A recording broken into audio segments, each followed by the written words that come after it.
Hello friends, অ্যানোনিস kitchen মে সকল বন্ধুকে জানাই স্বাগত। তো বন্ধুরা, আজ আমি বানাচ্ছি ডাল ফ্রাই রেসিপি।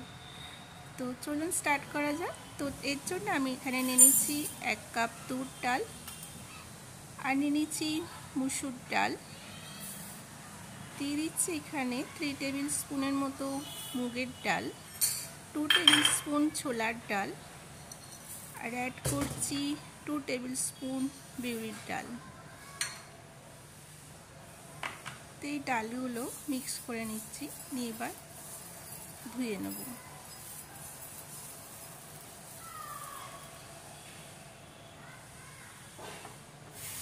তো ডালগুলোকে ভালো করে ধুয়ে নিচ্ছি।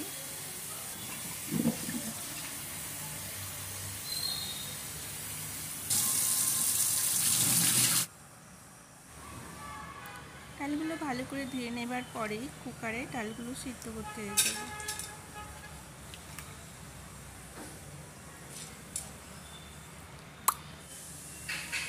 তো ডালগুলো সিদ্ধ করতে দেওয়ার সময় আমি একে দিয়ে দিচ্ছি 1 টিস্পুন অয়েল, স্বাদ মতো নুন, আর অ্যাড করছি হলুদ।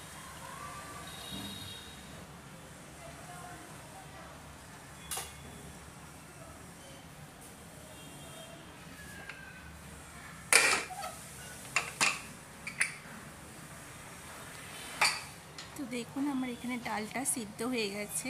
এবার এর মধ্যে পরিমাণ মতো জল মিক্স করে মিশ্রণ করে নেব। তো খুব বেশি ডালটা আমি পাতলা বানাবো না, আর মোটাও হবে না। পরিমাণ মতো জল যেটা মিক্স করে নিয়েছি। এবার ডালটাকে ফোড়ন দেওয়ার জন্য কড়াতে আমি তেল দিয়ে দিচ্ছি। তেলের মধ্যে দিয়ে দেবো জিরে। এখানে আমি 1/2 টিস্পুন জিরে নিয়েছি, তেজপাতা আর 2টো শুকনো লঙ্কা।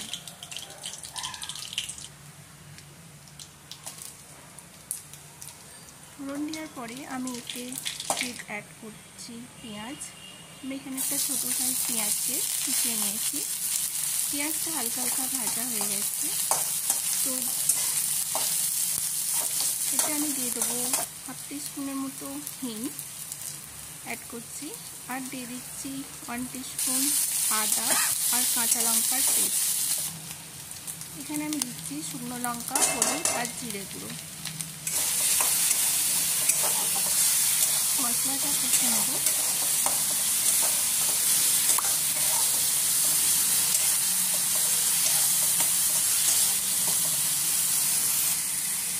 এখানে আমি দিয়ে দিচ্ছি একটা টমেটো পেস্ট, স্বাদ মতো নুন দিয়ে দেবো। প্লাস মশলাটা একটু কষিয়ে নেব। মধ্যে অ্যাড করছি ধনে পাতা,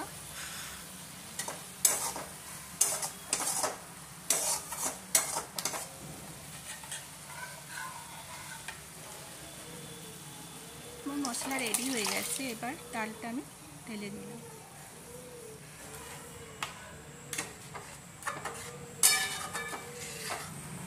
এর মধ্যে দিয়ে দিচ্ছি গরম মশলা। তো বন্ধুরা, আমার এখানে ডাল ফ্রাই রেডি হয়ে গেছে।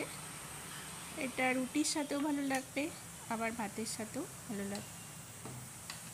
তো আমি সার্ভ করে দিচ্ছি। বন্ধুরা, আমার রেসিপিটা কেমন লাগলো প্লিজ জানাবেন, আর যদি ভালো লাগে একটা লাইক করবেন।